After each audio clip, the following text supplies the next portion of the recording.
Bismillahirrahmanirrahim. Assalamualaikum warahmatullahi wabarakatuh. Perkenalkan, nama saya Desi Ratna Purnamasari dari kelompok 12. Nah, di sini kelompok 12 akan membahas tentang Undang-Undang Pers dan Kode Etik Jurnalistik. Nah, di sini saya sebagai pemateri pertama yang akan menjelaskan tentang pengertian Undang-Undang Pers, kemudian pengertian Kode Etik Jurnalistik, dan isi dari Kode Etik Jurnalistik. Nah, yang pertama adalah pengertian Undang-Undang Pers. Nah, di sini secara resmi bernama Undang-Undang Nomor 40 Tahun 1999 tentang Pers adalah undang-undang yang mengatur tentang prinsip, ketentuan, dan hak-hak penyelenggara pers di Indonesia. Nah, di sini Undang-Undang Pers disahkan di Jakarta pada 23 September 1999 oleh Presiden Indonesia Baharudin Yusuf Habibie dan Sekretaris Negara Muladi. Nah, kemudian dalam Undang-Undang Pers terdapat pengertian pers, perusahaan pers, dan wartawan.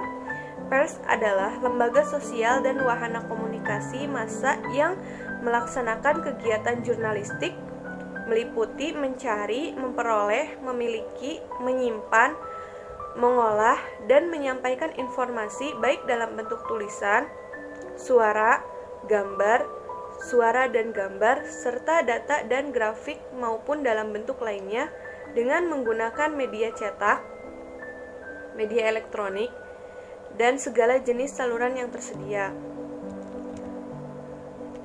Kemudian selanjutnya adalah pengertian dari Kode Etik Jurnalistik. Nah, kode etik adalah norma dan asas yang diterima oleh kelompok tertentu sebagai landasan tingkah laku. Nah, di sini ditinjau dari segi bahasa, kode etik itu berasal dari dua bahasa, yakni kode dan etik. Nah, kode artinya adalah tanda, kata-kata tulisan yang disepakati untuk maksud tertentu untuk menjamin kerahasiaan berita pemerintah dan sebagainya.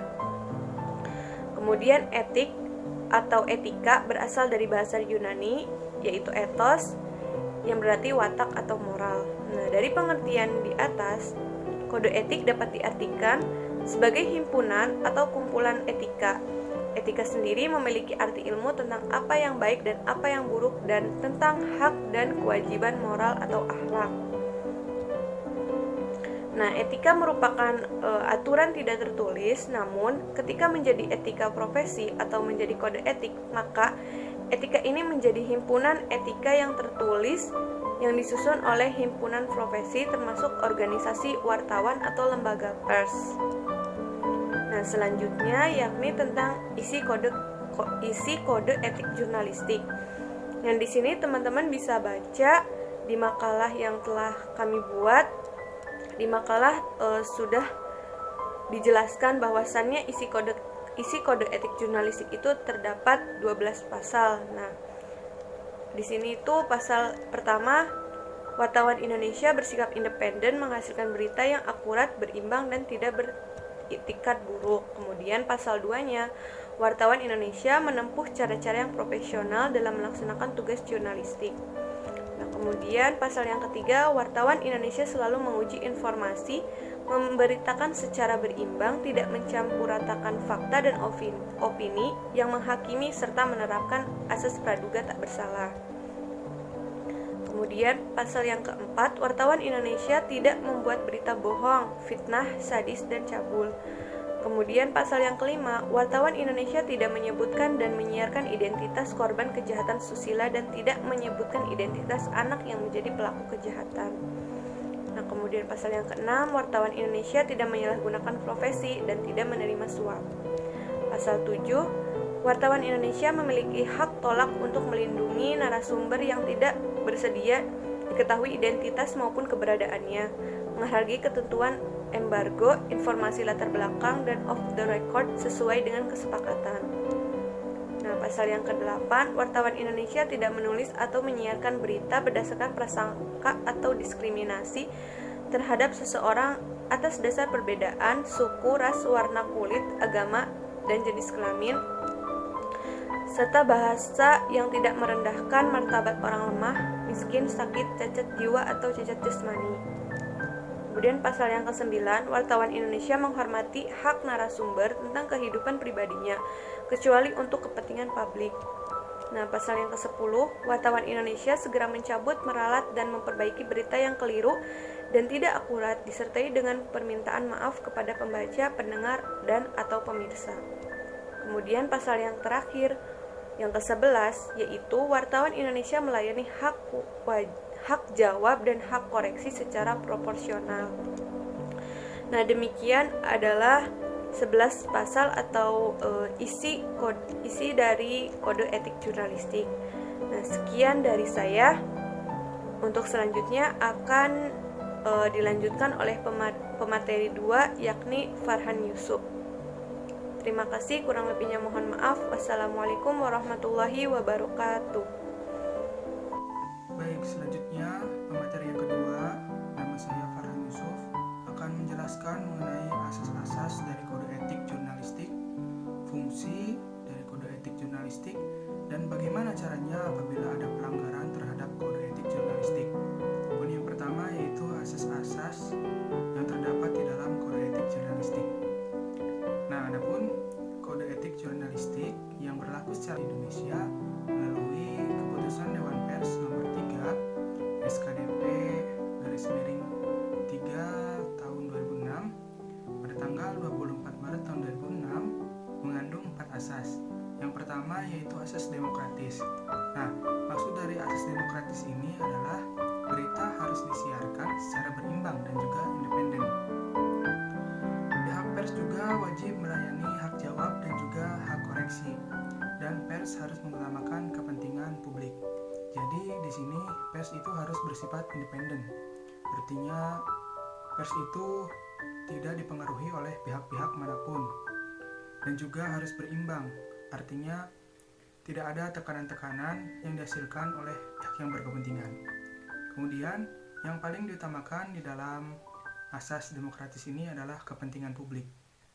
Dan juga pasal 11 Undang-Undang Nomor 40 Tahun 1999 tentang pers mengharuskan wartawan wajib melayani hak jawab dan hak koreksi secara proporsional. Semua pihak yang terlibat harus diberikan kesempatan untuk menyatakan pandangan dan pendapatnya. Tentu saja semua itu harus sesuai dengan proporsionalnya. Kemudian asas yang kedua, ada asas profesionalitas. Jadi wartawan Indonesia harus menguasai profesinya, baik dari segi teknis maupun filosofinya. Wartawan profesional memiliki kompetensi dan juga kompetensi dalam bidang jurnalistik, mengetahui dan memahami standar profesinya, standar profesi jurnalistik yang dijalaninya, serta mentaati kode etik yang berlaku, khususnya di Indonesia. Kemudian ada lagi asas yang ketiga, yaitu asas moralitas.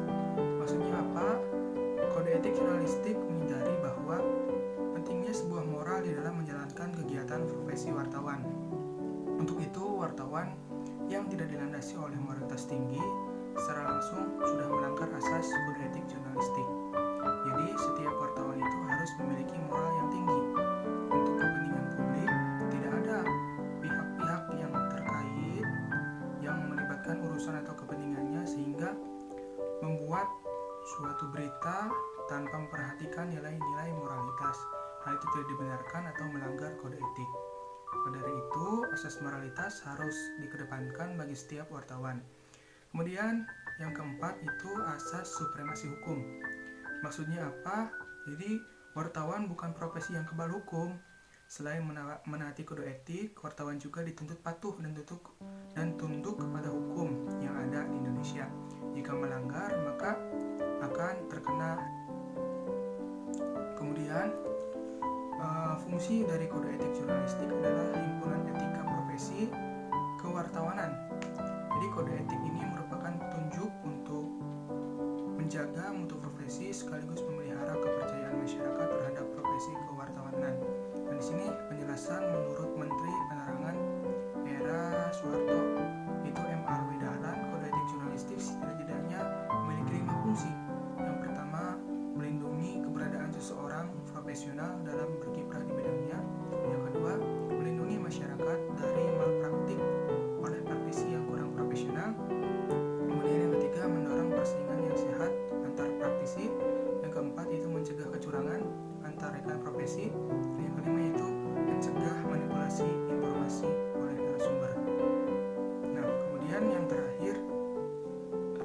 Kemudian poin yang terakhir yaitu mengenai bagaimana caranya melaporkan suatu pelanggaran terhadap kode etik jurnalistik. Di sini ada 3 tahapan. Yang pertama dengan mengadukan ke Dewan Pers melalui surat atau dengan cara lainnya yaitu mendatangi langsung ke kantornya dan juga mengisi form atau kolom pengaduan di situs resmi Dewan Pers yaitu http://dewanpers.or.id. Kemudian yang kedua yaitu mengadukan juga ke pimpinan medianya dengan datang langsung atau menyurati, bisa juga menelpon via email atau menggunakan aksi massa jika perlu. Nah, di sini yang ketiga, jika sudah mengarah ke tindak pidana, misalnya pemerasan dan ancaman, maka laporkan ke pihak yang berwajib yaitu polisi. Nanti polisi akan berkoordinasi dengan Dewan Pers untuk penyelesaiannya.